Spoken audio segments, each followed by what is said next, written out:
Donc les personnes qui sont ici et les titres qu'ils représentent, je vais vous les présenter rapidement. Delphine Vador de Books, qui va expliquer l'aventure de Books. Hamdan Mustafavi de Courrier International, qui va revenir sur l'histoire de Courrier International et de la proposition. Alice Géraud, qui représente les jours, un titre d'abord sur Internet, et Fabrice Arfi, qui représente Mediapart, un titre également sur Internet. Donc il y a du papier, il y a de l'Internet, qu'importe le support, chaque titre a voulu vraiment marquer quelque chose et s'est dit à un moment donné, mais la proposition qui existe aujourd'hui dans l'univers de la presse n'est pas adaptée ou n'est pas suffisante pour le public, et donc nous voulons apporter quelque chose de différent au public. Je vais laisser la parole d'abord à Delphine Vador de Books, qui va revenir sur toute cette histoire. Merci Patrick. Alors Books a été lancé en 2008 dans l'idée de se servir du livre comme d'un outil de traitement et d'analyse de l'information en dehors des pages livres et en dehors d'un magazine littéraire. Parce que Books a beau s'appeler Books, il ne se considère pas, et nos lecteurs, je crois non plus, ne nous considèrent pas comme un magazine à proprement parler littéraire. On ne parle pas du livre pour le livre, on utilise dans ce magazine, ce mensuel, le livre comme un outil d'enquête.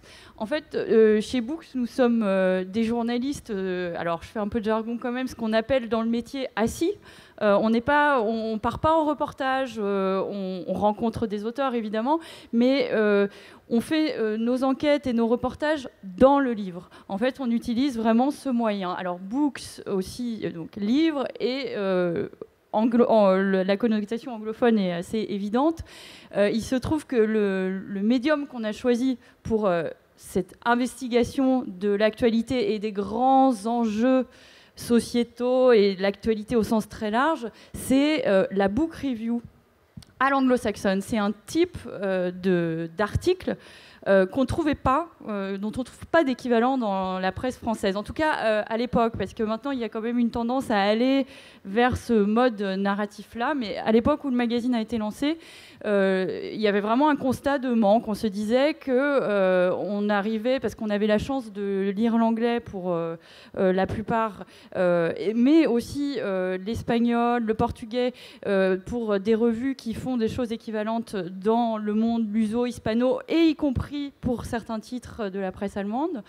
On a fait le constat qu'on lisait des choses dans ces presses-là qu'on ne trouve pas, dont on ne trouvait pas l'équivalent à l'époque dans notre presse à nous, dans la presse française. C'est-à-dire du très long format, des articles très très longs qui partent du livre pour investiguer un sujet d'actualité économique, sociétale, scientifique, ou une question littéraire. Il ne faut pas non plus oublier, il y a aussi une dimension littéraire.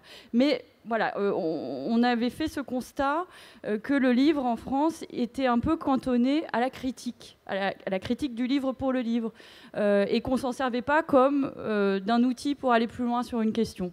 Et donc, le premier réflexe qu'a eu l'équipe qui a fondé Books, ça a été tout simplement, comme c'était là, que la matière était disponible et qu'elle était très bonne, on a décidé de traduire un certain nombre de ces papiers qu'on trouvait très bons.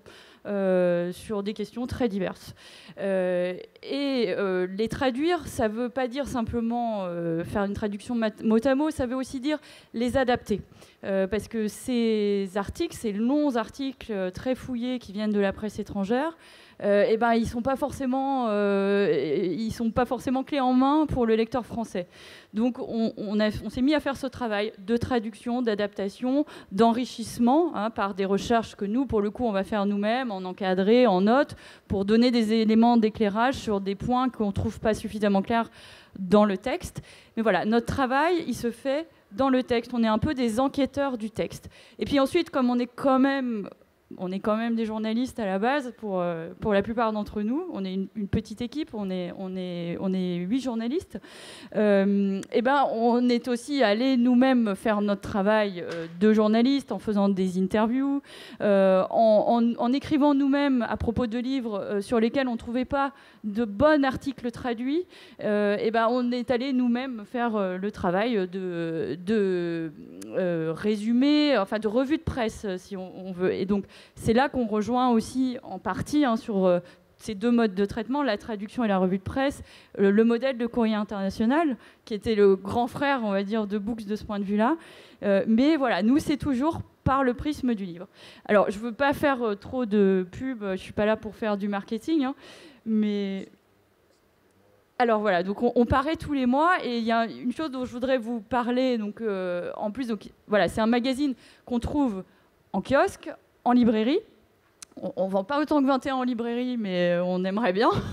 Donc voilà, on peut aussi nous trouver dans les bonnes librairies et sur abonnement. Alors, si on parle un peu de modèle de presse, Books, ça fait partie des titres, on va dire une fournée de titres relativement récents dans le paysage. Mais qui fonctionne comme beaucoup de magazines, pour le coup classiques, grâce à ses abonnés. C'est quand même ce qu'on essaye de faire le plus, c'est de fidéliser des abonnés. On sait que c'est difficile quand même aujourd'hui de faire des grosses ventes en kiosque, et donc on essaie d'instaurer une relation avec nos abonnés, c'est ce qu'on arrive à faire. Et pour prolonger notre offre avec, donc sur le magazine, qui permet, c'est vrai que des textes très longs, le magazine permet une prise en main, de revenir assez longuement, le trimballer avec soi, etc. Mais il se trouve qu'en 7 ans, le paysage a quand même beaucoup évolué et Internet offre, et les réseaux sociaux offrent des outils de relais du magazine qui n'offrait pas en 2009 quand le magazine a été lancé, enfin 2008, fin 2008, début 2009. Et donc on a lancé une Booksletter. Donc c'est la newsletter de Books. Donc voilà, assez simplement, on l'a appelée la Booksletter. Elle a commencé quotidienne, maintenant on l'a fait 3 jours par semaine. Elle est gratuite.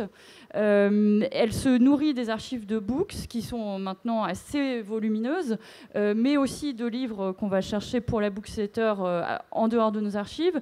Et on essaye à 18h, bon en général c'est quand même plutôt 19h30 parce que c'est un peu compliqué 18h, mais on essaye d'éclairer l'actualité du jour ou des jours tout juste précédents par des livres. Voilà, en traitant... Alors, ça peut être sous la forme, par exemple, on va analyser le mot terreur ou le mot barbarie. Ça, c'est des mots qu'on entend beaucoup dans l'actualité aujourd'hui. D'où viennent-ils au-delà même de l'étymologie, quel a été leur usage au fil des ans et des siècles? Et ben ça, le livre reste... un outil qui permet, c'est-à-dire c'est dans le livre qu'on trouve cette matière à recul. Donc nous, on va chercher des références de bouquins et on cherche des articles à propos de ces livres, on lit aussi nous-mêmes les livres, enfin on fait un travail de digest pour essayer de donner à lire de façon assez immédiate quand même, là, puisqu'on est vraiment sur de l'actualité assez chaude, des choses qui viennent de cette matière a priori très froide qu'est le livre. Et voilà, et ça fonctionne... Je crois ça fonctionne plutôt bien, on en est plutôt content. Si vous avez l'occasion d'aller sur le site de books.fr et de vous inscrire à ça, c'est une proposition, en tout cas, je pense, assez décalée. Je pense que cette Booksletter est devenue un point d'originalité du titre qui fonctionne toujours en articulation avec le papier, puisque ça reste nos premiers amours quand même, et on le revendique assez. Et voilà, on essaye de faire ça. Je ne sais que vous dire de plus, mais voilà. Merci Delphine. Je vais passer la parole à Ahmed Hamdan, qui va présenter Courrier International, qui est aussi du papier, et qui va raconter l'histoire de Courrier International. Oui, bonjour à tous. Oui, Courrier International, c'est vrai que c'est un peu le grand frère de Books. D'ailleurs, je crois qu'il y a quelques anciens de Courrier qui sont à Books. Mais c'est vrai que ça reste des journaux très différents. Alors, Courrier International, c'est un journal assez ancien par rapport à mes confrères ici, puisque nous, on a été lancé en 1990.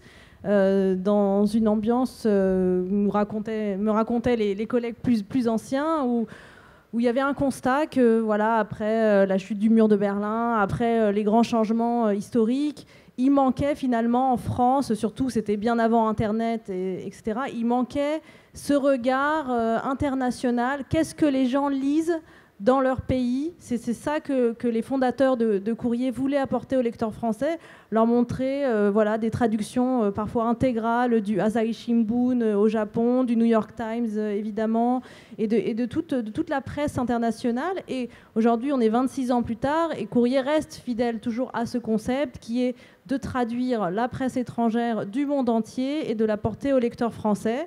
Évidemment, on a connu beaucoup de changements, puisqu'il y a 26 ans, mes collègues recevaient les journaux japonais, les journaux américains par la poste, puis les traduisaient une semaine après, puis ça paraissait encore 2 semaines plus tard. Enfin, il y avait un temps très long entre le moment où c'était lu dans le pays et où c'était publié en France. Je vous raconterai après un peu les changements aujourd'hui, évidemment, qui sont liés au fait qu'on n'est plus les seuls aussi à faire ça.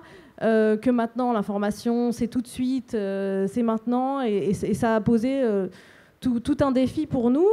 Alors Courrier a quand même pas mal changé. Ce qui a changé dans Courrier International, c'est aussi par exemple la longueur des articles. C'est vrai qu'au début c'était des traductions qui faisaient 3 pages, il y avait peut-être 4-5 thèmes par numéro. Là on a, je ne sais pas, peut-être 30-40 thèmes par numéro chaque semaine. On a des articles plus courts, des sections plus rythmé. On s'est modernisé depuis quelques années dans le sens où on a aussi un rapport plus direct avec l'actualité. On a plusieurs temps dans le magazine. Un temps au début qui est vraiment voilà, qu'est-ce qui s'est passé la semaine dernière dans le monde, où là ça va être toujours traité par le biais de la presse internationale, mais avec des petits articles courts qui disent voilà ce qu'on peut lire dans le Guardian, voilà ce qu'on peut lire dans le Téhéran Nemrouz de Téhéran, voilà ce qu'on peut lire à Bagdad, voilà, sur des sujets qui ont rythmé l'actualité. Après, on va avoir toujours un dossier. Alors, on a toujours cette appétence pour la géopolitique qui est elle aussi née de l'origine de Courrier International. Mais c'est vrai qu'aujourd'hui, on a aussi beaucoup de sujets scientifiques ou sur la vie moderne, sur Google, là, on a fait récemment un numéro sur les extraterrestres, existent-ils, enfin, tout ça. On a aussi une diversité de sujets, et c'est vrai qu'on a le sentiment que ce balancier entre des sujets géopolitiques, les réfugiés, la Syrie, l'Irak, Daesh, ça plaît toujours beaucoup à nos lecteurs, mais ils nous attendent aussi sur des découvertes, sur des choses qu'on peut lire dans des presses très lointaines, des nouveautés qui sont contents de découvrir dans notre journal. Donc, ce qui a changé aussi, évidemment, c'est l'arrivée du numérique. Courrier était assez pionnier sur Internet, dans le sens où on avait un site dès 1996. Donc, à l'époque, le site, c'était juste quelques articles. Je ne sais pas trop ce qu'il y avait, à vrai dire, mais pas beaucoup de choses. Et puis peu à peu, ça c'est quand même, dès les années 2000, c'était quelque chose qui était actualisé régulièrement, tous les jours. On pouvait trouver les articles du journal papier et des articles spécifiques au numérique. Là, depuis 2 ans, nous, on a fait un gros virage numérique. Alors le papier, ça reste le cœur de notre métier. Comment fonctionne la rédaction? Souvent les gens me disent ah, tu travailles à Courrier International, tu dois voyager tout le temps. Bon, pas du tout, sauf pour mon plaisir. Comme à Books, on est une rédaction assise où on cherche dans la presse internationale les meilleurs articles et on les traduit. Et aujourd'hui, on fait ça pour le papier et on fait ça aussi pour le web tous les jours. Donc ça a impliqué un changement aussi pour les journalistes qui n'ont pas du tout travaillé dans la même temporalité, parce qu'aujourd'hui, quand il se passe quelque chose, alors que ce soit un événement, comme on a pu en connaître cette dernière année, qui suscite tout de suite l'attention internationale, ou même des plus petits événements, par exemple des élections quelque part en Russie, en Espagne, on va trouver dans d'autres journaux des revues de presse, des articles de la presse internationale qui sont traduits. Alors nous, ce qu'on essaye d'offrir à nos lecteurs par rapport à toute cette concurrence, c'est de montrer Déjà, nous, on a une équipe de traducteurs vraiment spécialisés qui font, je pense, beaucoup de la marque Courrier International et de son prestige. Et on a une équipe de journalistes qui sont devenus, à force, des experts aussi, des spécialistes de leur zone, qui y vont, même s'ils n'écrivent pas des reportages, mais qui connaissent bien. La spécialiste de la Chine connaît très bien la Chine, la spécialiste de l'Iran connaît très bien l'Iran. C'est important pour nos journalistes de connaître les pays dont ils parlent, de connaître les thématiques dont ils parlent, et pour aussi rendre ça intelligible aux lecteurs français, parce que il y a dans des presses des phrases très compliquées, parfois des choses, c'est ce que racontait ma collègue, des éléments qui sont vraiment spécifiques à un pays et qui sont parfois très difficiles à rendre pour le lecteur français. Pour ma part, j'ai longtemps travaillé sur la presse iranienne. C'est vrai qu'il y a le Coran qui est parfois cité en plein milieu d'un article. C'est pas forcément tout de suite intelligible pour le lecteur français si on le met pas dans le contexte local. Donc voilà, donc aujourd'hui, on a ce défi qui est aussi de faire en sorte que les gens continuent à suivre Courrier pour sa spécificité et aussi le suivre sur tous les supports. Nous, on a un site internet donc, qui fonctionne bien maintenant et qui tous les jours publie des articles et des revues de presse, c'est-à-dire des choses écrites par nos journalistes sur l'actualité internationale. Et on essaye aussi de faire comprendre, et je pense que c'est aussi quelque chose qu'on retrouve dans tous les journaux représentés ici, je pense qu'il y a eu une prise de conscience collective que l'information de qualité devait quand même être payante. Et c'est vrai que c'est ça aussi le défi, c'est d'apporter sur Internet quelque chose qui soit de qualité, qui soit quand même fouillé, travaillé, mais en gardant quand même ce lien avec l'actualité. Donc c'est ce qu'on essaye de faire tous les jours aussi sur Internet. Et on a aussi lancé des formats plus longs pour Internet. Par exemple, on a une chaîne, enfin ce qu'on appelle une chaîne, mais une rubrique thématique consacrée uniquement aux enquêtes et qui est uniquement sur Internet. C'est-à-dire ce sont des très longues enquêtes traduites par exemple sur la mafia en Italie, sur les drogues en Chine, enfin des choses qu'on ne retrouve pas forcément partout, toujours de la presse locale, qui sont traduites intégralement dans des formats assez longs, plutôt très très longs. Et j'avais une question sur Facebook l'autre jour qui me disait « Ah, mais quand est-ce que ça paraît dans le papier ?» Ça ne paraît pas forcément dans le papier, justement. Et c'est des choses qui sont faites à destination de nos abonnés uniquement sur le web, et ceux qui sont abonnés au papier aussi ont accès. Donc c'est vraiment... Nous, on est dans vraiment la réflexion, comment proposer des nouvelles choses pour inciter les gens à nous suivre et à se dire que c'est pas parce que maintenant 50% de nos lecteurs nous suivent sur le téléphone portable, mais c'est pas pour autant qu'ils n'ont pas accès au même contenu travaillé, recherché, de qualité qu'on essaye de faire toutes les semaines depuis 26 ans sur le papier. Ça ne doit pas être facile d'adapter tout le temps les articles traduits de la presse étrangère, parce que tu parlais là d'un fait divers en Iran, mais le cadre juridique en Iran est différent. Lorsqu'un journaliste iranien raconte ce fait divers en Iran, il s'adresse à un public iranien qui connaît le cadre juridique. Vous, à imaginer que ce papier-là vous intéresse, vous allez le traduire, mais aussi à destination d'un public français qui ne connaît pas le cadre juridique en Iran. Donc j'imagine qu'il y a tout un travail aussi pour compléter, parfois pour repréciser les choses. Oui, souvent. Nous, déjà, le texte, c'est toujours la traduction originale, mais nous, on remet un titre et une petite introduction qui est explicative. Par exemple, typiquement, parfois, la journaliste qui s'occupe de la Chine nous dit « Ah oui, mais ça, c'est exceptionnel en Chine, ça contourne toutes les lignes rouges. » Et bon, nous, à première lecture, quand on n'est pas spécialiste, on dit « Ah bon, ça ne se voit pas du tout. » Et en fait, c'est ça qu'on fait, on met du contexte. La revue a aussi beaucoup changé sur ça, c'est-à-dire que maintenant, on va retrouver autour d'un article beaucoup plus de contexte sur le journal dont est extrait l'article. On a toujours un petit cartouche qui dit voilà quel est ce journal. Et sur Internet, c'est systématisé dans tous les articles aussi. Quel est ce journal, quelle est sa ligne politique, pourquoi ils disent ça, pourquoi ils disent pas ça. Et des éléments de contexte, voilà. Bon, après, les gens savent le régime politique en Chine, mais sur voilà, les arrestations, que ce journaliste a été arrêté après pour cet article, c'est des choses qu'on va mettre en évidence, oui. Et est-ce que vous arrivez à varier régulièrement les journaux sources Ou est-ce que par moment, je ne sais pas, sur la Chine, il y a tel titre qui revient plus ou moins régulièrement parce que c'est le meilleur et que c'est lui qui travaille le mieux? Et l'autre question aussi, c'est qu'on constate quand même une réduction de la presse écrite. Est-ce qu'il y a des pays où ça devient difficile de trouver des reportages ou des sujets qui méritent traduction pour un public français? Oui. Alors, nous, on est confrontés, je parlais tout à l'heure du fait qu'on avait une concurrence et qu'il fallait qu'on soit du coup plus originaux. C'est vrai que moi, je me bats avec tous nos jeunes stagiaires qui arrivent en me proposant uniquement des articles issus du New York Times ou du Guardian ou d'El País en Espagne. Je leur dis oui, mais ça, maintenant, beaucoup de gens le lisent, beaucoup de gens en parlent, et c'est à nous toujours d'aller chercher d'autres sources. Et on parle d'Internet.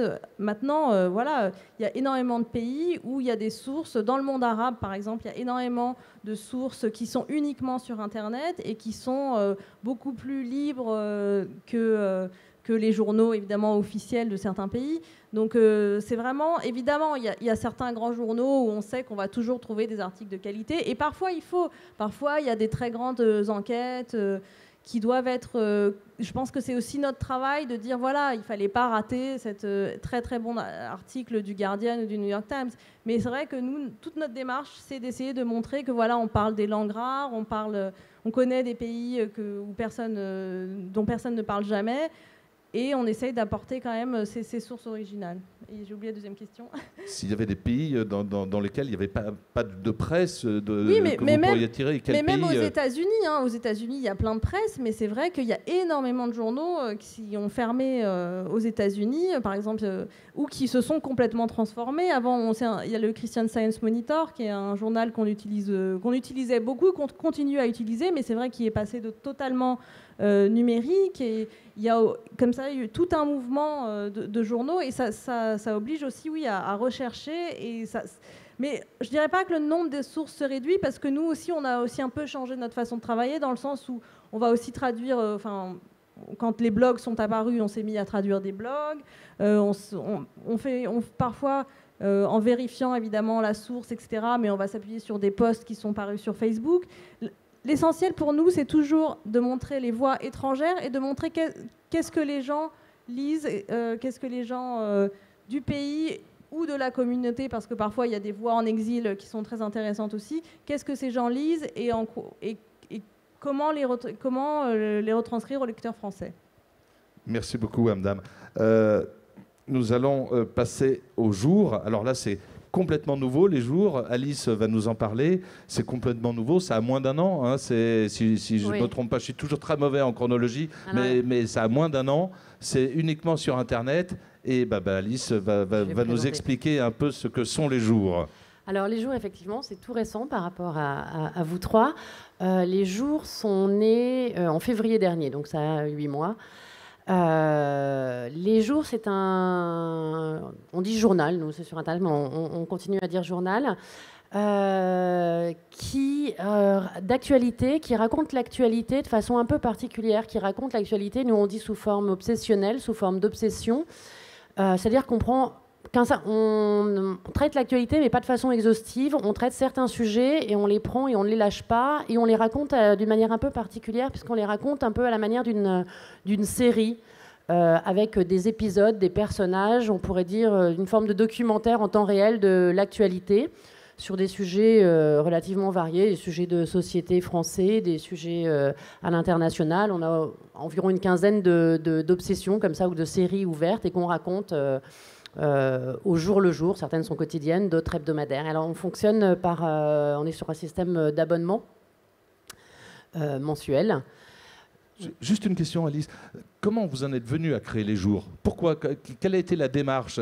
Qu'est-ce que vous êtes dit? Vous êtes dit qu'il manque quelque chose dans l'univers des médias. On a quelque chose d'autre à dire, mais comment ça s'est fait, cette démarche?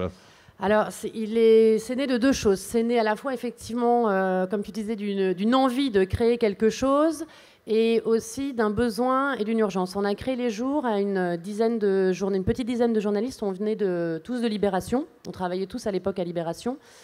Et Libération connaissait à ce moment-là comme beaucoup la presse, et particulièrement la presse quotidienne papier, une crise assez importante. et même plutôt violente, qui nous a amené évidemment à se poser un certain nombre de questions. Des questions d'ordre éditorial, quel est notre rapport à l'actualité, quel est notre rapport au lecteur, quel est notre rapport au temps aussi, et puis aussi des questions économiques. Et c'est pas la partie la plus sexy de la naissance du projet, mais elle est très importante en fait. Il nous est apparu comme assez bloquant pour nous de ne pas de produire un journaliste dont on ne pouvait pas vivre. Ce qui est le cas souvent là aujourd'hui de la presse quotidienne papier. Et d'abord, c'est pas satisfaisant d'un point de vue personnel de se dire qu'on travaille et on n'a pas suffisamment de lecteurs pour que ce travail puisse exister en soi. Et puis, quand on est dans une impasse de modèle économique, il y a d'autres modèles économiques qui nous rattrapent et qui ne sont pas forcément satisfaisants sur les questions d'exigence de qualité et d'indépendance. Et on était dans cette impasse-là, nous, à ce moment-là, à Libération, et il se trouve qu'il y a eu... donc on a commencé à réfléchir. Voilà. Puis on avait des envies dont je parlerai de raconter l'actualité autrement. Et il se trouve qu'on a eu une opportunité, mais ça aussi, c'est important parce qu'on ne monte pas un journal avec rien non plus aujourd'hui en France. Il y a eu un gros plan de départ volontaire à Libération qu'on a été un certain nombre à prendre, dont notre petit groupe qui se réunissait régulièrement autour d'apéros pour inventer quelque chose autour du journalisme. Et donc on est parti bien l'an dernier, en gros au premier trimestre 2015, pour monter ce projet et qui est né une toute petite année après, en février 2016.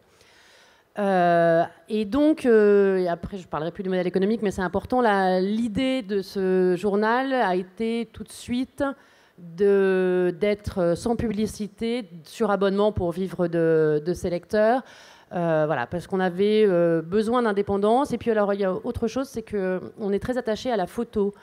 C'est assez rare sur Internet. On avait très envie d'importer des choses qui nous avaient beaucoup plu à Libé, qui nous avaient forgé en termes de journalisme, qui était le rapport à l'image. Et donc, on voulait que notre site soit beau pour mettre des photos, tout simplement. Et donc, quand on n'a plus de publicité, on peut faire des sites beaux. Voilà, on a une page blanche à écrire et personne qui vient clignoter dedans, autour. Voilà. Et donc, j'en ai fini pour le modèle économique, sur comment on a voulu raconter l'actualité. Alors, on n'avait pas voulu faire du slow journalisme, comme 21 le fait très bien, pour une raison toute bête, c'est qu'on était, nous, des journalistes de quotidien, et qu'on avait ce truc-là du quotidien, et qu'on s'était dit... Aujourd'hui, l'actualité, la façon dont elle est traitée n'est pas satisfaisante. Il y en a trop rapidement. On a une info qui n'a pas de mémoire, qui n'a pas de chair. On passe d'un truc à l'autre. On avait un peu l'impression d'être asphyxié. Et en même temps, on n'avait pas envie de renoncer à ça. Il y avait effectivement la solution possible d'aller faire un pas de côté. On s'est dit non, on a quand même envie de raconter l'actualité, mais on va essayer de trouver comment on la raconte autrement. Et je crois que l'idée de mettre en scène l'actualité à la manière de série, elle est née autour d'une discussion... une énième discussion autour de The Wire, où on se disait que finalement, parfois, la fiction, ou en tout cas les codes de la fiction, était un mécanisme assez satisfaisant pour rendre compte de la complexité des problèmes sociétaux ou des problèmes politiques, parce qu'on mettait sur le même plan de narration l'intime, le public, le politique. Voilà, on était enfermé dans des rapports qui étaient... peut-être plus naturel que les rubriques qu'on fait. D'ailleurs, ça s'appelle des rubriques dans la presse, qui sont France, politique, société, économie internationale. Tout ça, on se disait que ces cadres-là étaient plus totalement satisfaisants. Et l'idée de raconter des histoires en mêlant effectivement le rapport que n'importe qui vit, enfin comment on vit intimement un événement politique, et inversement, voilà, c'était des choses qui nous faisaient envie, en tout cas...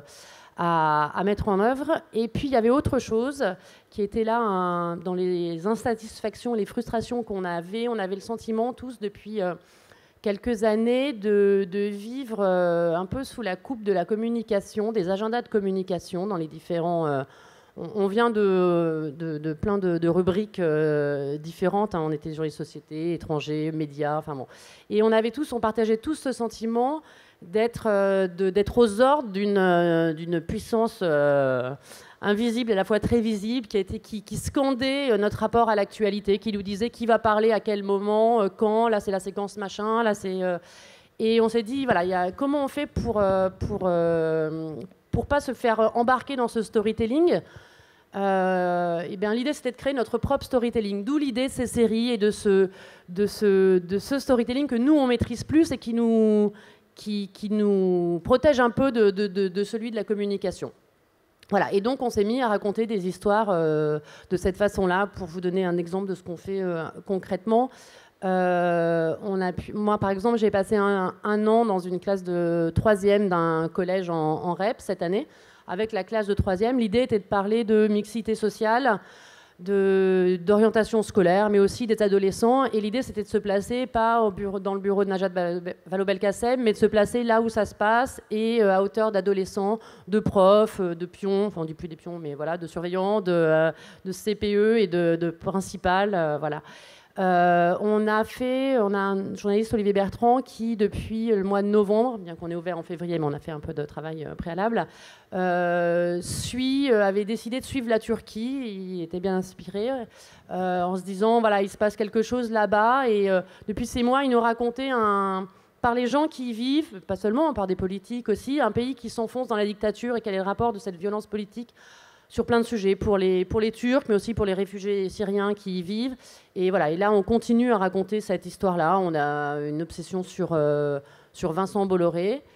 On raconte comment il a mangé Canal de façon très très méchante. Voilà, des sujets extrêmement variés. On essaie aussi de parler de politique autrement, en suivant des députés qui ont essayé ou qui tentent, parfois vainement, parfois avec un peu de réussite, de faire de la politique autrement, en les suivant dans leur quotidien du travail de député. Voilà, ce sont des choses qu'on fait. C'est super. Et pourquoi avoir choisi le net Quel était l'avantage du net? Qu'est-ce qui vous a poussé à prendre le net? Alors, comme je disais, on voulait faire de l'actualité, donc quand même beaucoup de quotidien. On a au moins un article par jour. Économiquement, c'était plus jouable du papier. La balance était impossible à trouver. Et puis, on avait très envie de faire des choses belles sur Internet. On avait une vraie frustration, on ne comprenait pas pourquoi sur Internet il fallait faire court, il fallait mal éditer les papiers, parce que c'est un peu comme ça qu'on a vécu nous la transition numérique. Il fallait faire plus court, il fallait faire plus vite, il fallait faire moins sourcé, il n'y avait plus d'éditeurs texte, il n'y avait plus d'éditeurs photo, et on s'est dit mais c'est idiot, parce que comme le papier, on peut faire ce qu'on veut, on peut écrire n'importe quoi sur cette page et la faire à notre manière. Et donc, pour le coup, on avait envie d'abord de créer des choses. Donc, on s'amuse beaucoup avec nos séries, nos petits personnages qui arrivent, enfin, il y a un format un peu particulier. Et on avait envie d'apporter des choses qui nous plaisaient du papier, de l'édition, de la presse, sur le web. Donc, effectivement, la photo, on fait aussi de l'illustration dessin. De l'édition texte, en étant extrêmement attentif à la façon dont on édite les textes. C'est-à-dire dont on les titre, dont on fait des intertitres. On est des petits maniaques de ces choses-là. On a passé, je pense, environ 3 jours à choisir notre typo. Mais c'est des maladies qu'on aime bien. Voilà. Et alors, il faut préciser que vous êtes un site payant. Voilà, c'est qu'on y accède en payant, comme Mediapart dont on parlera plus tard, juste après. Mais c'est une des particularités aussi, c'est que vous êtes dans cette logique, la qualité a un prix, et il faut bien arriver à un équilibre économique. Oui, alors la qualité a un prix, l'indépendance a un prix. Je le disais tout à l'heure aussi, une forme d'esthétique qui a un prix aussi. De tranquillité, de lecture, d'être entre le journaliste et le lecteur, et qu'il n'y ait pas Coca-Cola qui passe au milieu. C'est très agréable comme rapport. Je dis ça, et en même temps, on a un rapport au lecteur qui est quasiment que de lecture, parce qu'on a renoncé à des choses d'Internet. Par exemple, on n'a pas de commentaires sous les papiers, considérant que c'était relativement peu productif de sens, et pas souvent d'intelligence non plus. Voilà, on a renoncé à des choses qui sont évidentes sur Internet. La gratuité, qui était longtemps évidente, mais c'est vrai que pour le coup, Mediapart nous a vraiment ouvert la voie là-dessus.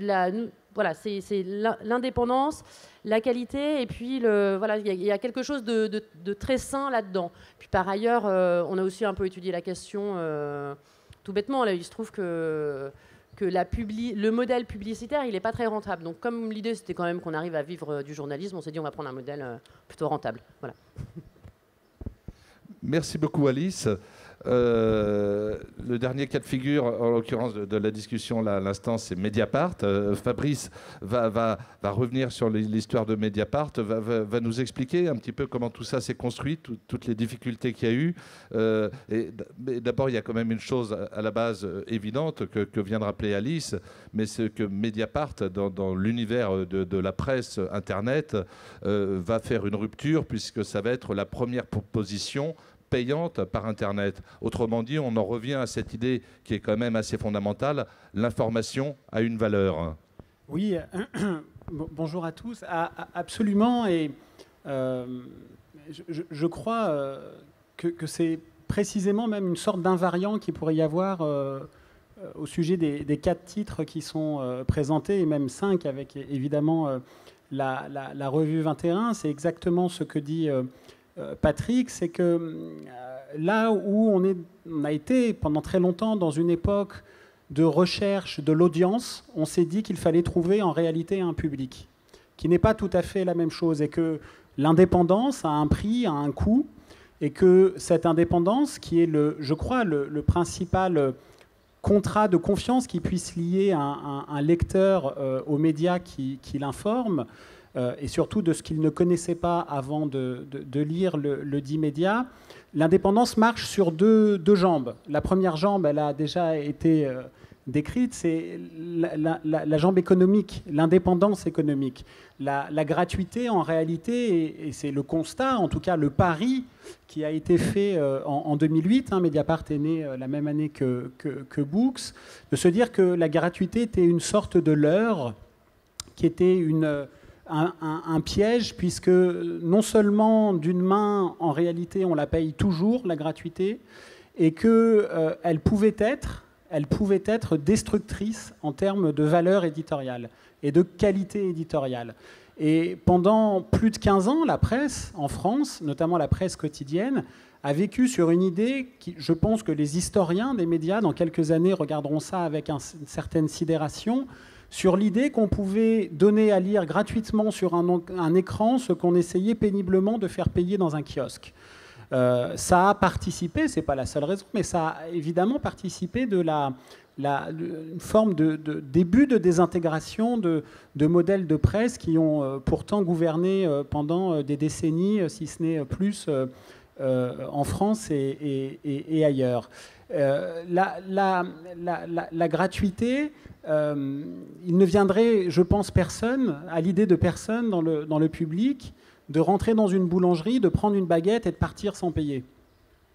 Eh bien, j'ai la faiblesse de penser que la presse, qui est aussi une forme de pain quotidien, c'est pareil. Voilà. Ça viendrait à l'idée à personne de se dire qu'on peut prendre une baguette, on ne la paye pas parce que dessus, il y aurait imprimé une publicité sur la croûte avec du colorant alimentaire, pourquoi pas. Bon. Donc ça, c'est le premier problème. Le deuxième problème, c'est que la gratuité intervient directement dans la fabrique de l'information, pour plein de raisons. Si vous êtes 100% gratuit, vous vivez à 100% de la publicité. Ça peut poser problème, pas nécessairement, mais ça peut poser problème. Quand vous avez des budgets publicitaires et un chiffre d'affaires qui dépend de tel ou tel gros annonceur, je vous assure que ce n'est pas simple d'enquêter sur cette personne. Et puis la gratuité fait que, c'est ce que je disais au début, on est dans des logiques d'audience, donc de flux, donc d'une information qui crée sa propre amnésie, où un article en remplace un autre, où il faut en faire de plus en plus court, de plus en plus et de plus en plus vite. Pourquoi ? Parce qu'il faut faire du clic. Parce que le clic, ça fait de l'audimat. Et évidemment, les annonceurs, et on ne peut pas leur reprocher, veulent mettre de la publicité là où il y a le plus d'audimat. Et tout cela peut avoir, je ne dis pas que ce qu'il y a sur des sites ou des modèles gratuits est forcément à jeter, pas du tout. Mais en termes d'écosystème général, ça peut être problématique. Et la deuxième jambe de cette indépendance, c'est évidemment l'indépendance éditoriale, dont l'indépendance économique est garante. L'indépendance éditoriale ne veut pas dire qu'un journal n'a pas des convictions, n'a pas un regard sur le monde, mais c'est un journal qui n'a aucun fil à la patte. Il faut comprendre que quand Mediapart s'est lancé, on vivait une situation qui aujourd'hui est devenue quasi caricaturale en France. On vit un moment historique d'ultra-concentration des médias dans notre pays. C'est-à-dire que la presse en France, après-guerre, s'est construite, notamment dans le sillage d'un texte magnifique qui s'appelle « Les Jours heureux », il comporte les jours dans son titre, qui était le programme du Conseil national de la résistance. Et il y avait des paragraphes dans le programme du CNR et des Jours heureux sur l'indépendance de la presse, sur ce que reprendra Beuve-Méry après, au moment de la création du Monde, sur les puissances de l'argent, qui ne doivent pas être comme les églises ou l'État derrière la liberté d'informer et la liberté d'expression. Aujourd'hui, cette promesse d'après-guerre est morte. Il faut, je crois, qu'on fasse un peu le deuil de cette promesse, en tout cas en termes de masse de production d'informations. Pensez donc qu'aujourd'hui, en France, l'essentiel, l'immense majorité des médias en dehors du service public appartiennent à 7 personnes, 7, qui sont des milliardaires. Bon, c'est très bien, tant mieux pour eux, c'est pas un problème d'avoir de l'argent, mais qui sont des capitaines d'industrie dont le cœur d'activité n'a rien à voir avec la production de l'information. C'est pour l'un de vendre des armes, pour l'autre de faire la banque, pour un autre de faire de la téléphonie, pour un autre, monsieur Bolloré, un peu tout ça et bien plus encore, qui ont des cœurs d'activité dont la survie ou la prospérité du chiffre d'affaires dépend parfois des relations avec un gouvernement, quel qu'il soit, de droite ou de gauche. Ce que je dis là n'a pas de ligne partisane, qui dépend aussi des relations avec des États étrangers, parfois des dictatures. Monsieur Bolloré, mais d'autres, Monsieur Dassault, qui a besoin de vendre ses rafales à des pays autocratiques, connaît ça aussi très bien. Tout cela fait que le journalisme, en tout cas c'est le constat que nous avons fait, malheureusement nage dans une mer polluée. Et donc, à défaut de dépolluer la mer, essayons de créer des mini-sous-marins que nous sommes tous ici, je crois, pour montrer que ça n'est pas une fatalité que le journalisme soit l'un des métiers considérés pour lequel le public a le plus de défiance en France avec le monde politique. Et c'est d'ailleurs souvent mis sur le même pied, ce qui est bien dramatique et quand même significatif vis-à-vis de l'image que nous, professionnels de l'information, pouvons parfois renvoyer, et que la presse devait être condamnée à vivre soit des subsides de puissants industriels qui achètent en réalité une forme d'influence à travers des médias, ou des subsides de l'État, de subventions directes, parfois discrétionnaires, qui ne sont pas bonnes, je crois, à titre personnel non plus, pour le fait démocratique. Alors, pour répondre à ce paysage-là, et pour ne pas être un peu comme nous sommes, nous, ici, vis-à-vis de vous, c'est-à-dire sur une scène avec du surplomb vis-à-vis du public, on s'est dit précisément qu'il fallait un peu que le journaliste redescende de sa chair, que ça n'était pas celui qui devait dire quoi penser, quand penser et comment le penser, mais que la première, qui n'empêche pas d'avoir encore une fois des engagements et des convictions, mais que la première matière brute du journalisme, c'est l'information, ce sont les faits. Et moi, j'ai toujours considéré que ce sont les faits qui font les opinions et pas les opinions qui font les opinions. Et les faits peuvent perturber les petites vérités de faits. Petit caillou, c'est un artisanat très particulier. Le journalisme que l'on met côte à côte nous permet de comprendre très modestement ce monde un peu bizarre, étrange, violent, passionnant qui est le nôtre. Et le meilleur moyen qu'on connaisse pour trouver de l'information est l'enquête. Alors, moi, fais partie de ceux qui sont très mal à l'aise avec l'appellation du journalisme dit d'investigation. Je ne sais pas ce que c'est, je ne crois pas que ça existe en réalité, ou alors ce serait le signal d'une très grande hypocrisie professionnelle dans notre pays de considérer qu'il devrait y avoir quelques bonhommes. Je dis bonhommes parce que c'est souvent un truc de mâle comme ça, un peu cow-boy de l'information, qui se mesure la taille des biceps en permanence, qui devrait faire ce type de journalisme-là. Je veux bien considérer qu'il y a un journalisme de commentaires et un journalisme d'information, le second rencontrant peut-être parfois le premier. Mais nous, notre métier, c'est d'être des artisans, de trouver une information plus ou moins cachée, toujours d'intérêt public et vérifiée, de la confronter au réel, de la publier, de l'assumer, y compris devant la justice, parce que nous ne sommes pas au-dessus des lois.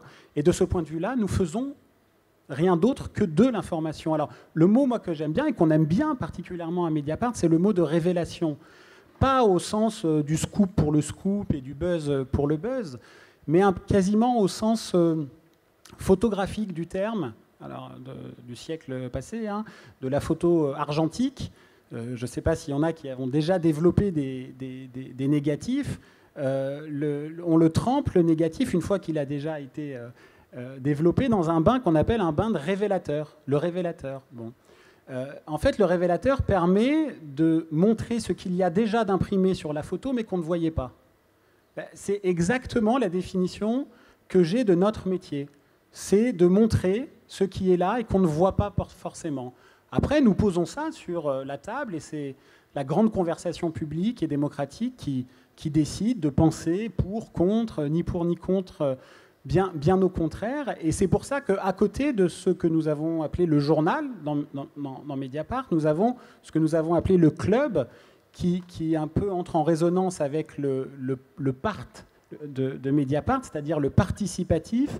C'était ce que je disais au début, que l'opinion d'un journaliste n'a pas plus de valeur que l'opinion de n'importe qui dans une société organisée.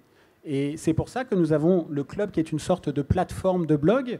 Il y a aujourd'hui 5000 blogs actifs, qui fait que chaque personne abonnée à Mediapart peut renseigner ou pas, fait comme il veut, son blog, peut même créer des éditions, c'est-à-dire des blogs collectifs avec d'autres lecteurs, avec des chercheurs, pour créer une sorte de début d'intelligence collective, ce qui n'est pas toujours facile. C'est vrai que l'univers du commentariat est très particulier et parfois phagocyté par des lecteurs bruyants qui donnent l'impression d'être le reflet exclusif d'un lectorat et peuvent décourager un certain nombre de lecteurs plus silencieux et peut-être plus intéressants de participer. Donc il y a évidemment une grande pédagogie à faire de ce point de vue-là. Bientôt 10 ans, depuis 2008, 9 ans, après la création de Mediapart, où nous avons connu des orages, des difficultés, des moments difficiles, où on a appris à se serrer les coudes. Le site, aujourd'hui, revendique un peu plus de 125 000 abonnements. Je dis abonnements parce qu'on ne sait pas combien il y a d'abonnés derrière un abonnement, et qui nous permet aujourd'hui d'être un journal rentable, de gagner de l'argent, d'investir, d'embaucher. Mediapart, c'est 63 personnes à temps plein, dont plus de 40 journalistes, auxquels il faut ajouter tous les mois une vingtaine de journalistes, de collaborateurs plus ou moins réguliers.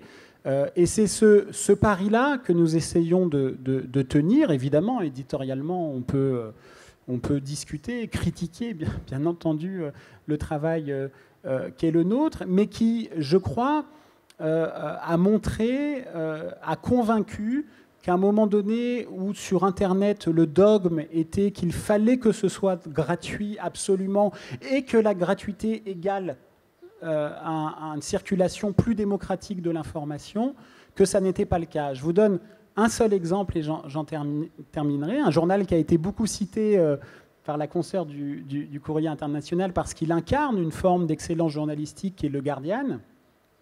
Le Guardian est un journal donc britannique, journal dit de centre-gauche, qui existe depuis plus de 100 ans, qui n'a connu que 4 ou 5 directeurs depuis 100 ans. C'est dire comme il se considère comme un paquebot dans l'histoire de la presse britannique, a produit parmi ce qui s'est fait de mieux dans le journalisme ces dernières années, confère les révélations à partir des documents d'Edward Snowden sur la surveillance de masse. Ce journal-là a perdu cette année plus de 150 millions d'euros. Pourquoi ? Parce qu'il avait fait l'erreur de donner à lire gratuitement sur son site l'intégralité de ces informations. Aujourd'hui, le Guardian, qui est venu nous rendre visite, décide de changer de modèle économique. Parce que quand on a un trou de 150 millions dans les caisses, eh ben, on va licencier 10% de ces journalistes, si ce n'est plus. Parce que ça va créer et ça va perpétrer un écosystème qui est en réalité mortifère pour la vie d'une rédaction. Et il n'y a pas, je le disais, de fatalité à considérer que nous ne puissions pas être maîtres de nos propres agendas éditoriaux et de notre propre histoire économique et de notre propre destinée, à condition évidemment de rencontrer un lectorat. Et le lectorat, il doit évidemment, alors il ne faut pas que ce soit trop cher, toute l'équation se situe là, mais doit considérer que l'information a un coût, a un prix, comme l'indépendance. J'en termine avec une phrase qu'avait dit Alain Minck, qu'on aime beaucoup à Mediapart. Le jour du lancement de Mediapart, il était à la radio, c'était filmé, vous pourrez retrouver la vidéo. Il avait dit, mais ces gens-là n'ont rien compris, l'information ne peut être que gratuite sur Internet, et nous avions fait un petit montage en disant, cet homme s'est toujours trompé, abonnez-vous. Voilà. Merci à vous tous. Il faut savoir que là, c'est quelques expériences. Voilà. Il y en a beaucoup d'autres. Je voyais tout à l'heure qu'il y a des petits panneaux dans le village parce qu'il y a un site des journalistes sur le Lot-et-Garonne qui sont en train de monter quelque chose, qui sont à l'espace Jean de Garonne. J'ai essayé de les trouver pour leur dire de venir ici. Bon, je n'ai pas réussi à les trouver. Mais il faut savoir quand même que dans l'univers journalistique et de la presse, il y a actuellement beaucoup de choses qui sont tentées parce qu'il y a globalement un besoin de renouvellement qui se fait sentir et de trouver des formes aussi de liens, de relations avec le public. Fabrice en parlait, mais je crois que c'est une position partagée par tout le monde sur ce côté, sortir du magistère de ceux qui parlent d'en haut aux gens qui sont en bas. Bon, là, d'un point de vue pratique, on est sur une tribune parce que c'est pratique, mais d'un point de vue pratique, demain et après-demain, il y a des rendez-vous qui vont être organisés où vous pourrez rencontrer les uns après les autres, chacun des personnes ici présentes dans ce qu'on a appelé des speed dating, pour discuter comme ça en tête-à-tête pendant 10 minutes, pour poser les questions. Enfin, vraiment, ça sera ouvert, ça sera signalé, ça sera demain et après-demain pour poursuivre les discussions sur un mode plus proche et plus convivial, parce que c'est vraiment notre objectif. En tout cas, merci à vous. Si vous avez quelques questions, il y a quelques minutes, bon, on ne pourra en prendre qu'une ou deux, je suis désolé.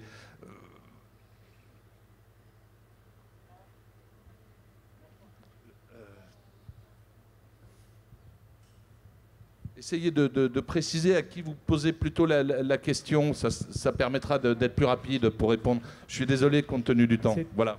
Oui, c'était par rapport au financement aussi. Est-ce que justement ce côté mercantile, d'une certaine manière, apporte pas aussi, même si ça passe pas par de la pseudo-gratuité justement liée à la publicité, est-ce que c'est pas non plus justement, faut aussi que ces articles soient lus et peut-être partagés pour faire d'autres abonnés, etc. Donc en fin de compte, je ne sais pas si vous voyez un petit peu ce que... Oui, c'est-à-dire que le modèle, ce que vous voulez dire, si vous me dites si je me trompe, est-ce que le modèle payant implique une espèce de frénésie à sortir, c'est ça ? Des scandales, éventuellement. Des scandales pour voilà. Ouais. Bah oui, la réponse est oui, mais en fait, on pourrait y remédier éventuellement aussi. Mais en fait, qu'importe le flacon, papier, Internet... Et en fait, c'est une question qu'on pose souvent. Oui, mais du coup, vous êtes obligé un peu toujours de sortir des histoires pour avoir des lecteurs. Je n'ai pas d'autre réponse que oui. Et c'est précisément, je crois, la fonction sociale du journaliste. Ça ne veut pas dire faire n'importe quoi, ça ne veut pas dire sortir des scandales pour sortir des scandales et mettre en cause, parce qu'on parle là des scandales, mais on pourrait parler de 1000 autres types narratifs et de production journalistique. Notre boulot consiste à donner à lire à des gens ce qu'ils ne connaissaient pas avant de le lire, à condition, je le répète, que ce soit vérifié et d'intérêt public. L'affaire Ben Barka a permis à l'Express de doubler son lectorat de manière durable pendant des décennies. Je ne vois pas où est le problème, ça me paraissait une affaire importante. Le Canard enchaîné, de la même manière, le Washington Post avec le Watergate. Alors évidemment, le journalisme ne se résume pas à ça, et ce serait même dramatique de considérer que le journalisme dit d'enquête devrait être en fait le journalisme des affaires. Pour parler de Mediapart, je ne voudrais pas que Mediapart, et on ne veut pas à Mediapart que ce soit considéré comme le journal des affaires et du scandale. Mais le bruit, le scandale, moi, ne me pose aucun problème. Je considère que ce sont des formes d'électrochoc, à condition de voir ce qu'on met dedans. D'électrochocs qui permettent de sensibiliser l'opinion publique, enfin les opinions publiques, à des questions que l'on considère d'intérêt public. Après, si l'on reste dans la version fait diversière du scandale, c'est vrai que c'est un problème. Et on va juste prendre une dernière question. On vous écoute, mademoiselle. Bonjour. C'est une question pour les jours. En fait, j'ai lu qu'il y avait quand même 2 actionnaires qui participaient à votre projet. Vous n'en avez pas parlé. Est-ce qu'en 2016, c'est pas possible de créer un média qui soit indépendant à 100%? Oui, alors... Aujourd'hui, pour créer un journal, il faut des sous. Alors, on peut le faire sans actionnaire extérieur si on dispose d'une fortune personnelle, ce qui, en l'occurrence, n'était pas notre cas. Mais on a des structures juridiques pour la presse qui sont extrêmement protectrices si on sait bien s'en servir. Donc, nous, aujourd'hui, on a besoin d'argent pour arriver à l'équilibre. En gros, je n'ai pas parlé de nos abonnés, on vient de démarrer, on a à peu près 6000 abonnés. Il nous faudrait 25 000 abonnés sur 3 ans pour être rentable. Je vous donne ça, c'est pas très amusant comme, mais ça donne une idée. Et ça veut dire que pendant 3 ans, il va falloir payer des journalistes, des éditeurs, des photographes, et donc il va falloir avancer une somme d'argent dont on ne dispose pas, malgré les abonnements qui ont bien démarré, très bien même. Et donc on a cherché des investisseurs. Aujourd'hui, les jours sont détenus, je crois que je vais dire une bêtise, mais quasiment 90% par les fondateurs. Et structurellement, on a une majorité de blocage qui fait que les actionnaires extérieurs ne pourraient pas prendre le pouvoir. Et on a voulu d'avoir dans l'autre partie de l'actionnariat, celui des investisseurs, qui soit le plus diversifié possible. On a une économiste qui s'appelle Julia Cagé, que vous connaissez peut-être, qui nous accompagne depuis le début de ce projet. Et c'était un peu cette idée. Alors, généralement, je me gourde dans la formule, mais en gros, on cherchait 700 000 euros. Là, on a trouvé une bonne partie pour se lancer. Et voilà, si un industriel fait un chèque de 700 000 euros au jour, il va s'acheter les jours, il va s'acheter la presse. Si 700 personnes font un chèque de 1 000 euros, c'est ça, c'est bon là, ils vont offrir l'indépendance au jour. Voilà. Et c'est un peu dans cette idée-là qu'on essaie aujourd'hui de constituer notre capital. Alors j'imagine que vous faites référence, parce qu'un animateur de renom a cité les noms de certains de nos actionnaires, qui sont d'environ 2%, qui étaient Niel ou Pigasse, qui sont effectivement des gens qu'on retrouve dans la plupart... Niel, je ne sais pas s'il est toujours dans Mediapart, oui, voilà. Dans cet ordre-là. Nous, il se trouve que c'est des gens, quand on va les voir au début, qui nous disent rapidement oui. Mais il y a plein de gens à côté, plein de gens qui sont anonymes, qui mettent des toutes petites sommes, comme 1 000 euros. Les jours, ça a même commencé avec une campagne de crowdfunding où il y a des gens qui ont mis 5 euros, 20 euros, 50 euros. Et voilà. Et aujourd'hui, nous, notre idée, c'est d'avoir un actionnariat le plus varié possible. Donc, on n'a pas 2 actionnaires, on en a plein. Et heureusement, il faut qu'on en ait le plus possible. Voilà. Je ne sais pas si j'ai répondu à votre question. Merci beaucoup. Dans quelques minutes, il va y avoir des lectures de Jean-Claude Guilbeault, de Marie Desplechin, un texte de Scholastique Mukasangwa. Merci à vous, merci à vous. Et demain, il sera possible encore de poursuivre la discussion. Et puis on se croise de toute manière, donc c'est tellement facile. À plus tard.